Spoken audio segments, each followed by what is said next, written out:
परंपरा में 3 बातें कही जाती है, ब्रह्मा विष्णु महेश त्रिदेव माने जाते हैं। ब्रह्मा की पूजा हम इसलिए करते हैं क्योंकि कहा जाता है कि उसने सृष्टि का निर्माण किया। विष्णु की पूजा हम इसलिए करते हैं क्योंकि कहा जाता है कि वो सृष्टि का पालन करते हैं।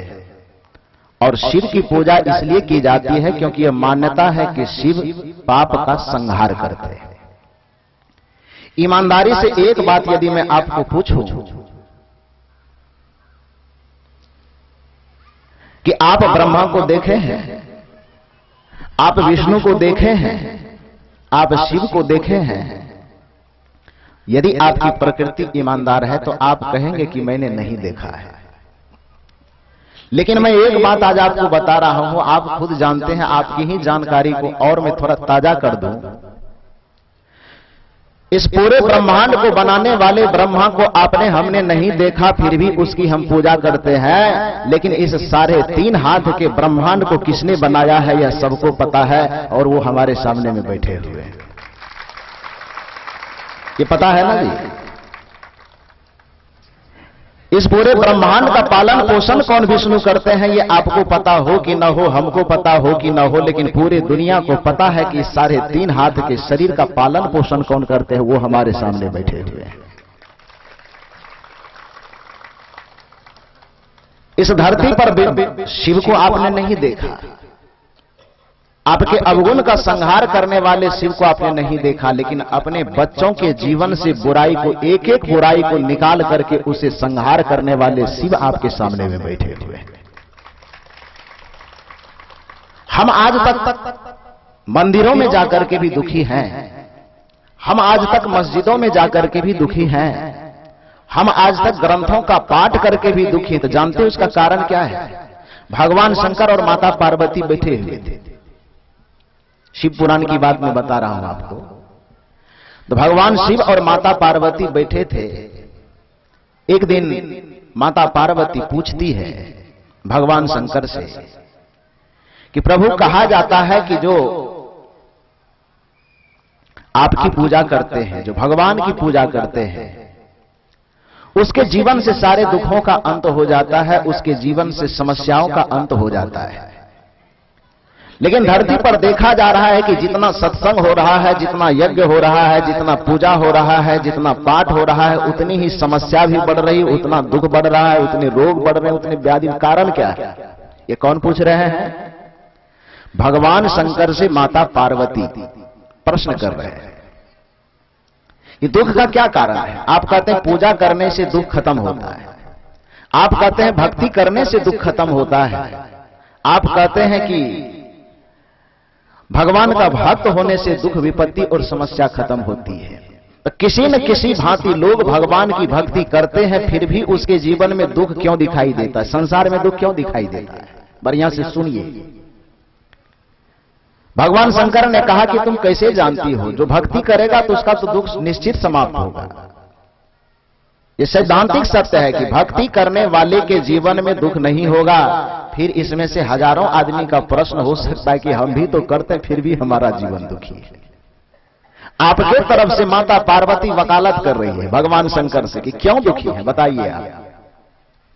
भगवान शंकर ने कहा कि आदमी इतने चालाक है कि अपने हरेक मनमानेपन को वो भक्ति का नाम दे देता है, वस्तुतः वह भक्ति करना नहीं जानता है। कहा कैसे? कहा आज तक वह उस देवता की पूजा करते आए हैं जिस देवता को उसने खुद बनाया है। मंदिर में हम जाएंगे तो मंदिर वाले देवता को किसने बनाया है? ईमानदारी से बताना। मंदिर में मंदिर को किसने बनाया है? स्वाभाविक है कि आपने बनाया। अब ये आश्रम यहां पर है, आश्रम को हम बनाए हैं, तो आश्रम बड़ा होगा कि उसमें उसको बनाने वाले हम बड़ा होंगे? कौन बड़ा होगा? यहां पहले आश्रम नहीं था।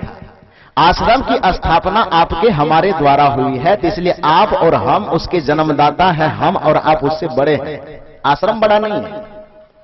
मंदिर को आपने बनाया है, मंदिर में बैठने वाले देवता को भी आपने बनाया है।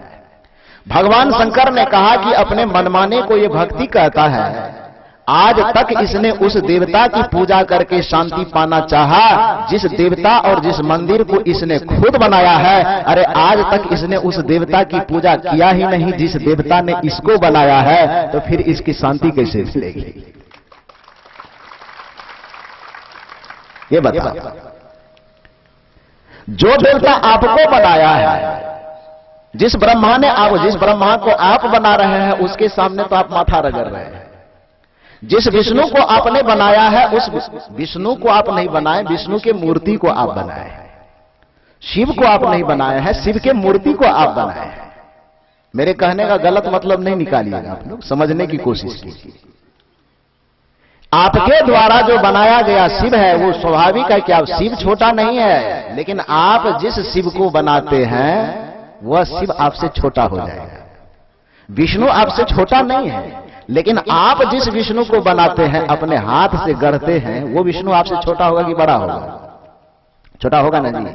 भगवान शंकर कहते हैं कि आदमी के मनमानेपन के कारण हे पार्वती, पूरे संसार के लोग भक्ति करने के बावजूद भी दुखी हैं, क्योंकि आज तक उन्होंने, प्रत्येक मनुष्य ने उस देवता की पूजा किया है जिस देवता और जिस मंदिर को इसने खुद बनाया है। जिस दिन यह अपने तरफ लौट करके यह देखेगा कि हमको जिस देवता ने बनाया है, हम एक बार उनके चरणों में माथा रख टेक दें, तो उसी दिन से उसके जीवन के दुखों का अंत होना शुरू हो जाएगा। गणेश कैसे महान हो गए? देवताओं की पूजा वंदना जब हम लोग करते हैं तो सबसे पहले गणेश जी की पूजा करते हैं ना। कभी विचार किए हैं कि क्यों करते हैं? विचार किए हैं?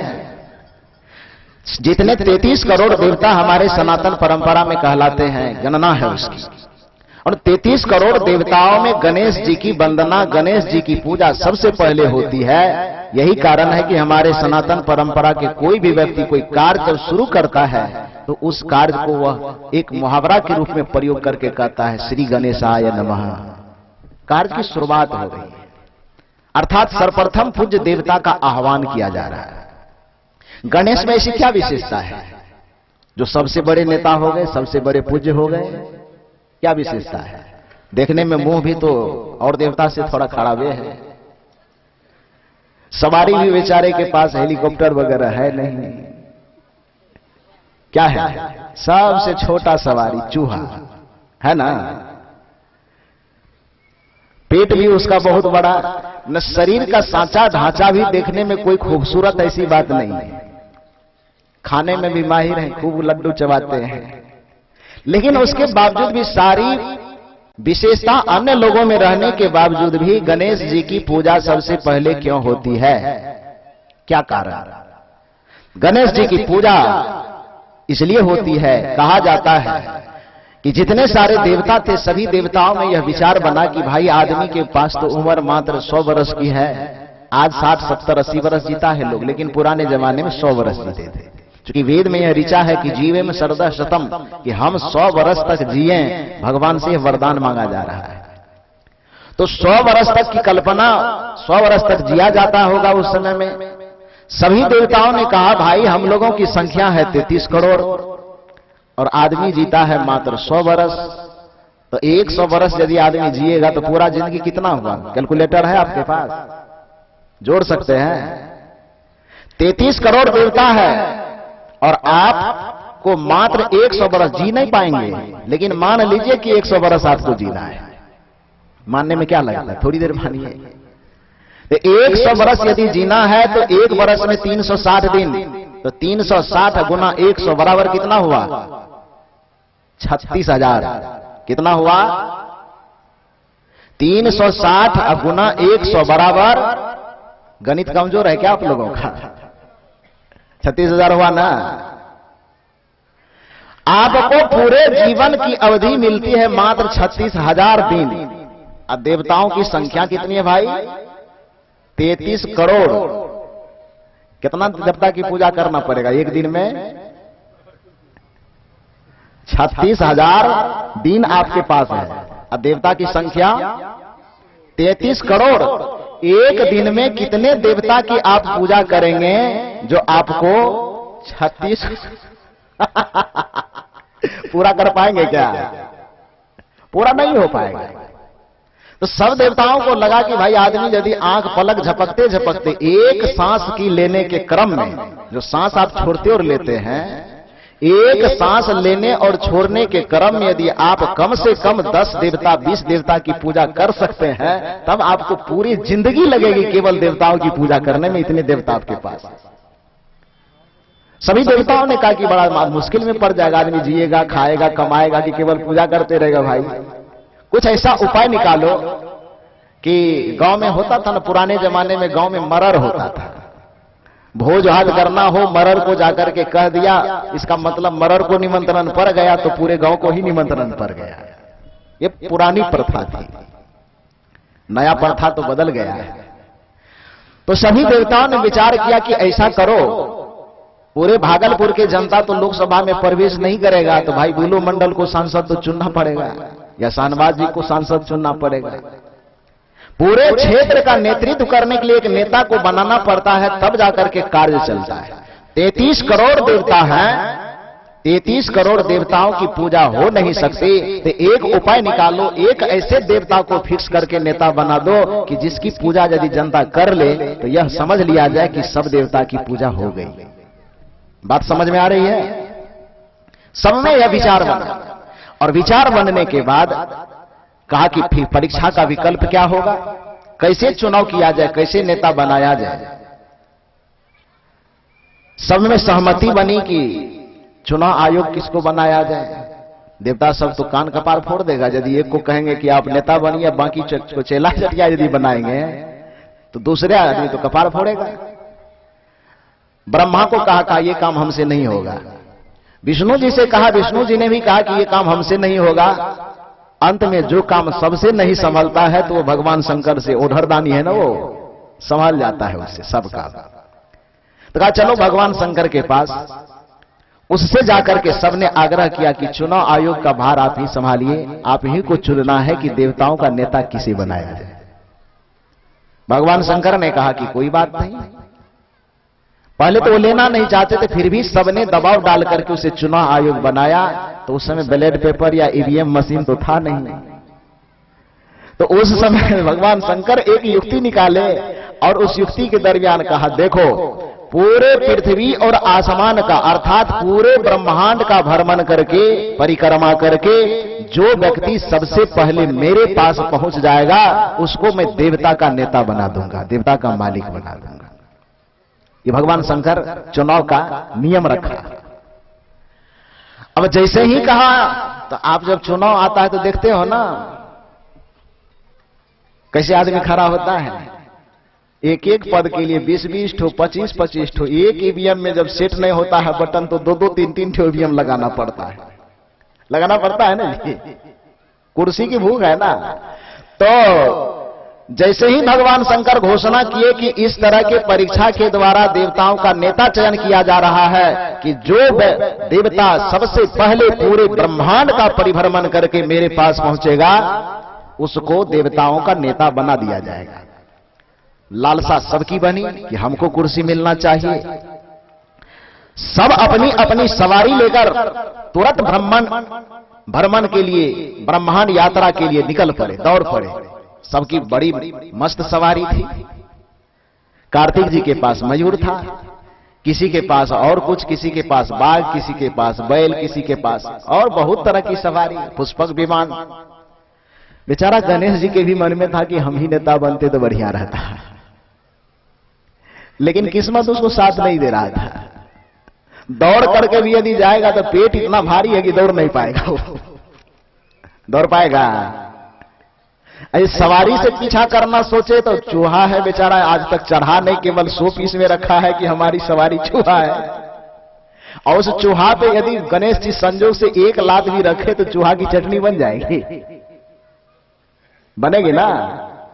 एक पैर भी चूहा के ऊपर धरे, 100 पीस में रखा था कि हमारी सवारी है, लेकिन चढ़ा कभी नहीं था। लेकिन आज नौबत आ गई कि भाई चढ़ना है, तो गणेश जी सोच रहा है कि हम इतने भारी भरकम शरीर वाले हैं, यदि एक पैर भी रखे तो चूहा की चटनी बन जाएगी, बड़ा मुसीबत आ गया।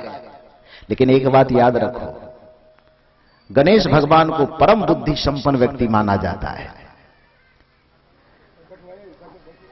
सब तो दौड़ लगा दिए, लेकिन सबके दौड़ने के बाद गणेश जी को जब अपने शरीर से सामर्थ्यवान समझ में नहीं आया कि शरीर मेरा सामर्थ्यवान है, जब उसे अपने सवारी भी फीके लगने लगे कि सवारी से भी मेरा जीत नहीं हो सकता है, तो एकदम एकांत शांत होकर के बैठ गया, अपने भीतर लौटा और भगवान शंकर के उसी उपदेश को एक बार स्मरण में किया कि तुम उस देवता की पूजा करने में दौड़ लगा रहे हो जिस देवता को तुमने खुद बनाया है। अरे उस देवता की पूजा करके देखो जिस देवता ने तुम्हें बनाया है। भगवान शंकर के इस बात को गणेश जी दिमाग में बैठाए और दिमाग में बैठा करके बैठ गया, एकांत शांत, दौड़ना छोड़ दिया। कल भी मैंने कहा था ना कि चाबी जो खोल करके प्रवेश करेगा और राजा बन जाएगा। सब कागज देख करके दौड़ने लगा। एक आदमी ताला की तरफ देख के निश्चिंत हो गया कि ताला लगा हुआ ही नहीं है, तो किताब क्वेश्चन पढ़ने की क्या जरूरत है। परिणाम यह होता है कि गणेश जी शांत होकर बैठ जाता है। क्योंकि गणेश जी को शंकर जी के द्वारा यह बोध मिला था, प्रत्येक भक्त को गुरु के द्वारा, प्रत्येक भक्त को भगवान के द्वारा यह संदेश मिलता है। दीक्षा लेने के वक्त में ही भावात्मक संदेश मिलता है। जब जीवन दुख से घिर जाए, कोई बात समझ में ना आवे। जब आपका जीवन किसी समस्या से, किसी परेशानी से, किसी उलझन से घिर जाए, पूर्व पश्चिम उत्तर दक्षिण आगे पीछे ऊपर नीचे देखने के बावजूद भी समस्या का कहीं कोई समाधान नजर नहीं आवे, तो एक बात इस मंच का ख्याल रखना, इस मंच के माध्यम से सुन और सीख करके जाना कि चारों तरफ समस्याओं से आपका जीवन घिर जाए, उस समस्या से उबरने का कहीं कोई रास्ता नहीं दिखाई दे, तो एक ही काम करना। जब जीवन दुख से घिर जाए, कोई बात समझ में ना आवे, तब करके भरोसा सदगुरु पे, उनकी शरण में आ जाना। कोई समस्या का समाधान नजर नहीं आवे तो हाथ पैर शांत करके, यदि गुरु का आश्रम, गुरु का दरवाजा आपके नजदीक है, तो सारा दरवाजा छोड़ करके गुरु के दरवाजा को खटखटाने के लिए चले जाना। और यदि गुरु का आश्रम, गुरु का दरबार नजदीक में नहीं है, तो शांत होकर के बैठ जाना। अरे हो सकता है कि गुरु का मिट्टी का मकान आपसे बहुत दूर में होगा, लेकिन गुरु ने जो आपको मंत्र दिया है, गुरु ने जो आपको युक्ति दिया है, वो तो आपके मस्तक पर हमेशा बैठे हुए हैं। आप शांत होकर के बैठ करके गुरु के उस दरबार तक बड़ी आसानी से पहुंच सकते हो, बहुत आसानी से पहुंच सकते हो। एक बार उस जगह तक पहुंच करके देखो, शांत होकर बैठना, समस्या का आपको समाधान तत्काल मिलेगा। गणेश जी से रहा नहीं गया, उसने सोचना आरंभ किया कि मैं दौड़ करके तो लक्ष्य को पा नहीं सकता, अब करो क्या। शांत होकर के बैठ गया, और शांत होकर के जैसे ही बैठा तो उसे याद आई कि वो लोग तो उस देवता की पूजा करने दौड़े हैं जिस देवता को उसने बनाया है। मैं उस देवता की ही पूजा कर लूं जिस देवता ने मुझे बनाया है। परिणाम यह हुआ, परिणाम क्या हुआ? गणेश जी कहीं दौड़ने नहीं जाते, कहीं भागने नहीं जाते, कहीं पसीना छुड़वाने नहीं जाते, बल्कि आराम से गए। माता पार्वती घर में भांग पीस रही थी, उधर से हाथ पकड़ के लाई, कही माताजी आप बैठो कैलाश पर्वत पर सिंहासन पर। पिताजी को बैठाए, माताजी को बैठाए, माता पिता दोनों को बैठा करके आराम से एक बार नहीं बल्कि 7 बार उसकी परिक्रमा करके आराम से बैठ करके लड्डू फांकना शुरू की। भगवान शंकर तो समझ गए, माता पार्वती नहीं समझ पाई। माता पार्वती कही कि गणेश तुम्हें नेता बनना था भाई, तुम लड्डू फांक रहे हो। शंकर जी मन ही मन मुस्कुरा रहे हैं, और आपको सुन करके आश्चर्य लगेगा, जब सारे देवता लहूलुहान खून पसीना से लथपथ परेशान उधर से जब अपनी अपनी सवारी को लेकर के आए, चारों तरफ से दौड़ते हुए, तो सब जब जमा हुए, भगवान शंकर ने कहा कि देवताओं का नेता चुन लिया गया है। लोगों ने पूछा आपने देवता का नेता किसे चुना है? भगवान शंकर ने कहा मैंने गणेश को देवता का नेता चुन लिया है।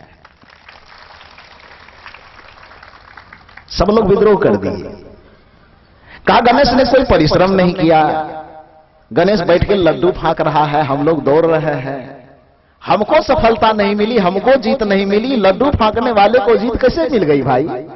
कैसे आप दे दिए? आप लगता है परिवारवाद में फंस गए नेताजी।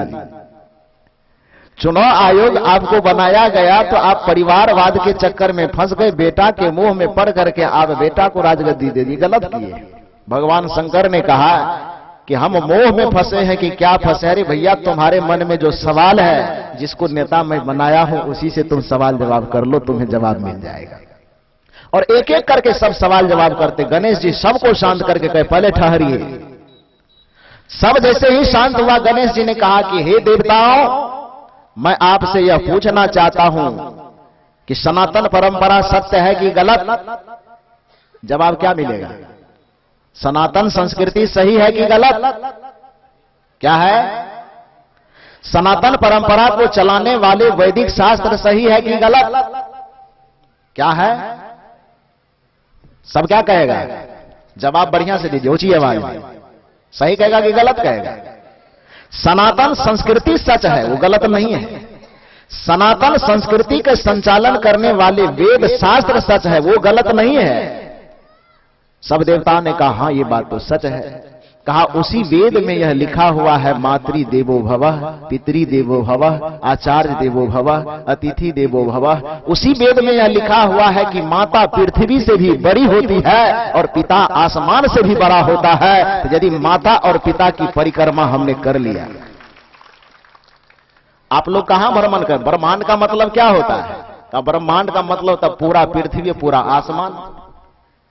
कहा जब ब्रह्मांड का मतलब पूरा पृथ्वी और पूरा आसमान होता है, आपके सनातन संस्कृति का शास्त्र वेद यह कहता है कि माता पृथ्वी से बड़ी होती है और पिता आसमान से बड़ा होता है। तो छोड़ो उस दुनिया वाले पृथ्वी और आसमान की परिक्रमा करने हम नहीं गए, लेकिन जो पृथ्वी से बड़ी मां है और आसमान से बड़ा पिता है, हम उसकी ही परिक्रमा कर लिए। तो हम नेता क्यों नहीं बन सकते?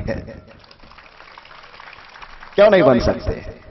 आपके अपने पसंदीदा YouTube चैनल खुशहाल जिंदगी टीवी का मकसद है आपको वहां पर पहुंचाना, उस शिखर पर बिठाना जिसके लिए आपका जन्म हुआ है। धर्म के नाम पर केवल पोंगापंथी और दकियानुसी विचारों में ना अटके रहें, ना ही किसी कर्मकांड, पाखंड, ढोंग, ढकोसले, भ्रम और अंधविश्वास तथा छू मंतर और जादू मंतर चमत्कार में उलझे रहें। इसके लिए जन्म नहीं हुआ है। ये तो बिल्कुल सतही बातें हैं, बच्चों का खिलौना है। आपको सम्राट होने के लिए जन्म मिला हुआ है। आप अपने जीवन में उस शिखर को हासिल कर सकते हैं जिसे बुद्ध, महावीर और कबीर ने हासिल किया था। उसी शक्ति और सत्ता की आत्मा आपके भीतर बैठी हुई है, उसी को जानिए और उनको धुंधला करने वाले, उनको धूमिल करने वाले जो भी विचार हैं, जो भी परंपरा है, उनको बिल्कुल बेनकाब करिए। बहुत सुंदर आपने हमारा पूरा साथ निभाया और आखिर तक इस वीडियो में आपने देखा और समझा तो ये जाना है कि किस तरीके से आपको लोग धर्म के नाम पर बरगला रहे हैं और भटका रहे हैं।